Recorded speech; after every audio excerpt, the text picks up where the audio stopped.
So I have taken the liberty of putting the iPad on the Magic Keyboard. Looks real nice. Let's fire it up. See what we get. If we get the Mac gong, since it's using a Mac processor, no, we're just getting an Apple, but it's in landscape format, which is kind of nice. By the way, this whole setup costs $1,400. That's more than a MacBook Air with M1 chip, with a display, 256 gigabytes hard drive. You're really paying for portability and, I guess on some level, security.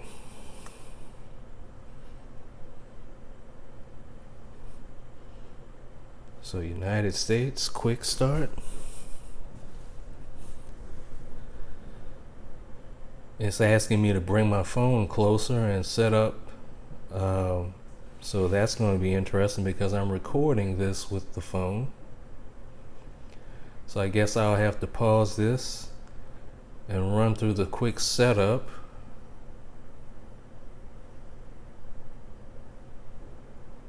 And come back to you.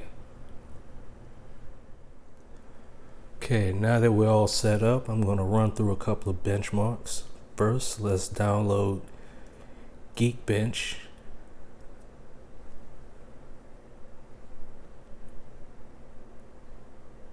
Geekbench Pro.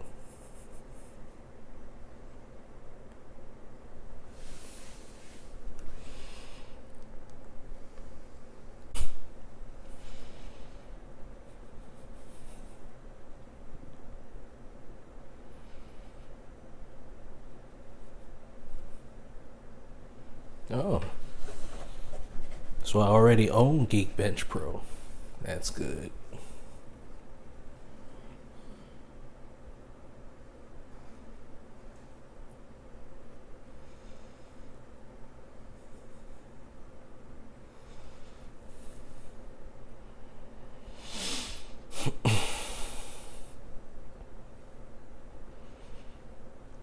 So it's saying that I have 7.24 gigabytes of RAM.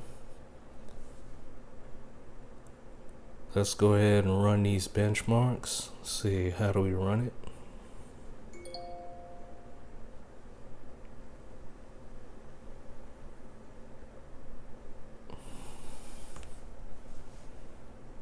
And let's see how that goes. Problem. And while that's running, I actually have the 2020 version of the iPad in the 12.9 inch form factor running the benchmark. So I'm expecting this to score a single core of about 1,000 and a multi-core of 4,500 to 5,000. A substantial difference. Single core is really going to dictate how well everyday tasks are run. And multi-core is going to dictate how CPU intensive heavy tasks like video rendering will run.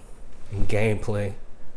Well, actually, not all games take full advantage of multi-threaded processing, so the games really should be dictated by the single core. So I'm expecting the single core iPad score for the M1 iPad to be about on par with a MacBook Air, which is 1,700 for single core and about 7,500 for multi-core. Both of these guys are cooking. It doesn't matter which one started first, okay? And these Geekbench scores for the old system are turning out the way that I expected them to. 1,124 for the single core and 4,679, let's just call it 4,700 for the multi-core. Substantially less than this M1 score of 7,002 for the single core and 6714 for the multi-core. And all the benchmarks that I've seen online indicate that the Geekbench scores for at least the 12.9 inches have been in the 7,000s. So I'm thinking that there's some throttling, some clock down that's going on just because of the size of the machine, the amount of thermal overhead. So that may be why I'm only getting 6,700 and not 7,000. Now let's try the compute benchmark. That'll measure the graphics capabilities. I'm expecting the old iPad to get smoked. By the way, even though this is the old iPad, I got the white Magic keyboard cover for this one also. So I spent a cool $700 on keyboard cases. And there's a good chance that I'm going to sell this old iPad. So I may be taking this keyboard case back. Okay. So we got 21,130 on the Geekbench Metal score for the M1, which is about on par with the M1 MacBook Pro and MacBook Air, the 8-core version, because this is an 8-core processor. It has 8 GPU cores and 8 CPU cores.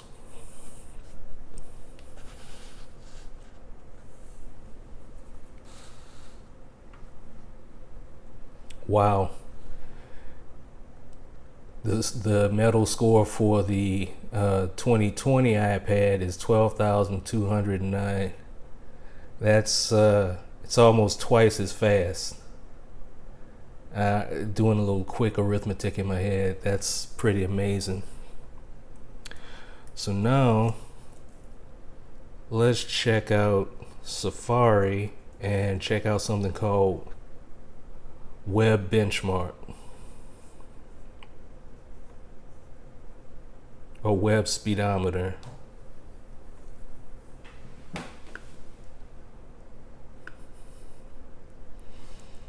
To get an idea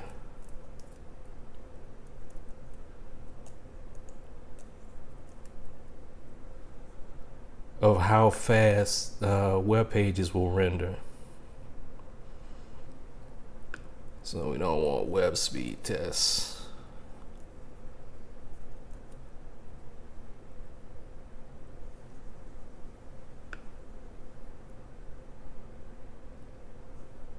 Yeah, speedometer 2.0. That's what I'm looking for. So I'm expecting this to get 130 on the web speedometer test, and I'm expecting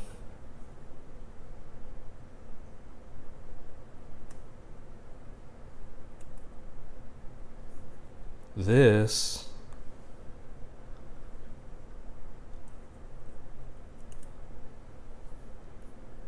to get like 216.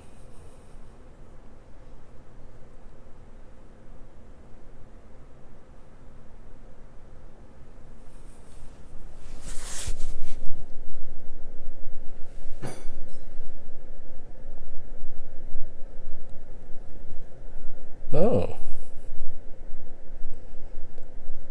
158.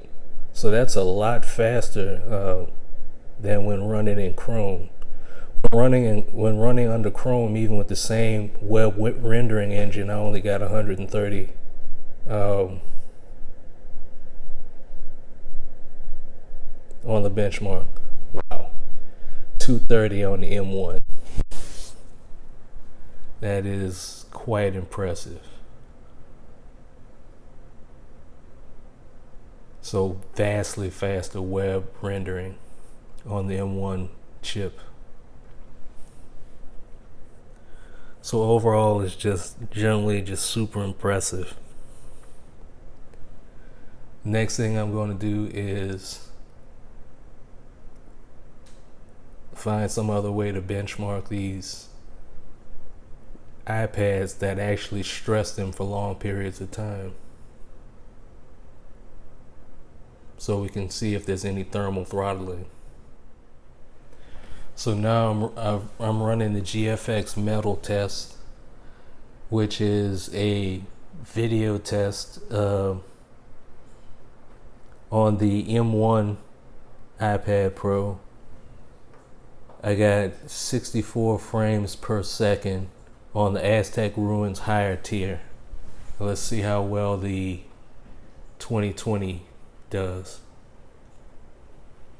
Again, I got 64 frames on the Aztec Ruins high tier GFX benchmark.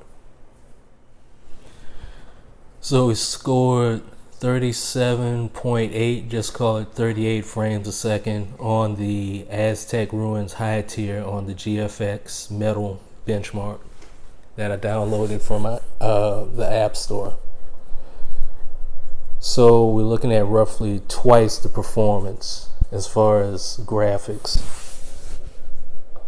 So I guess if you're a game player and the games push the capability of the iPad, it would be worth it to get the M1. So I just stumbled across a Geekbench benchmark that I didn't hear of until I was watching Max Tech. It's called Geekbench ML, and the Geekbench ML score for the 2020 iPad Pro, which is 12.9 inches, is 670. The Geekbench score for the 2021 M1 Mac iPad Pro is 970. So we're continuing the streak of just generally winning. So it looks like, just purely from the perspective of benchmarks, the early benchmarks that I ran, Geekbench 5, it's just the MacBook Pro and the M1 iPad Pro have much more in common than the iPad Pro has with the 2020 version of it. 1700 on the single core Geekbench, that blows away even my MacBook Pro 16 inch with a Core i9, which gets about 1,000. And my MacBook Pro gets about 6,700 or so 6,500 for the multi-core, which again, I'm a little bit surprised that I'm only getting 6,000 for the multi-core.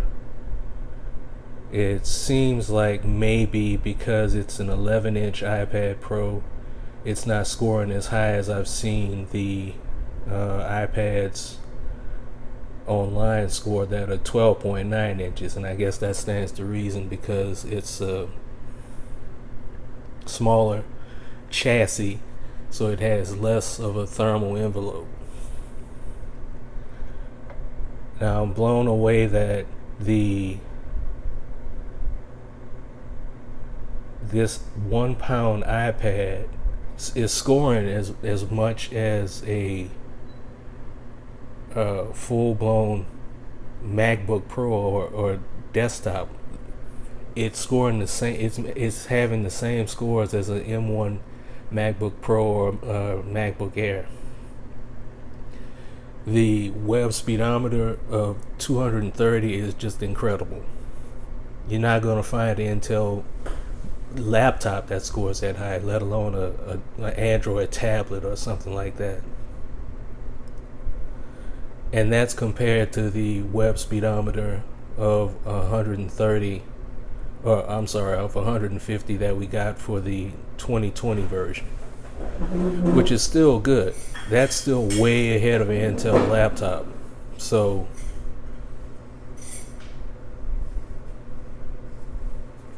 it's just all around very, very impressive.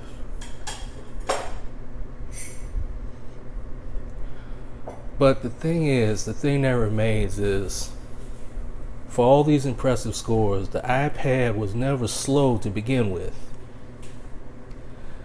The iPad always finished tasks very quickly. It was always very fluid. So, is there a benefit to the average person of having these incredible scores? And I would have to say no, quite frankly. For the average person, an iPad from 2018 will get them along just fine. Because if all you're doing is surfing the web, taking notes, and typing in Word, the iPad is very good at doing that. It's really fast at waiting for you to type. So it's really not worth it for the average person. Now, for a professional, these are iPad Pros for pros. If you're editing video, editing podcast, if you're working with web pages that require really fast JavaScript performance, you're going to see a difference with these iPads. But other than that, I really can't see the point of having these very fast iPads until iPad OS catches up. iPad OS right now is a limiting factor. I mean, we don't have extended monitor support. We don't even have something like Mac app support. These iPads are plenty capable of running Mac apps. They should be able to run them. We don't have any Pro apps. We don't have Final Cut Pro. We don't have Logic. We don't have Xcode. We don't have these things to run. So how are we going to take advantage of 8 to 16 gigabytes of RAM? We just can't. There's just no point. So my advice is to most people, find a used 2018, 2020, or 2020 iPad. They'll serve you just as well, and the new keyboard cases will fit them. Treat yourself to a Magic Keyboard. Save the money. That's all I got. I've been John.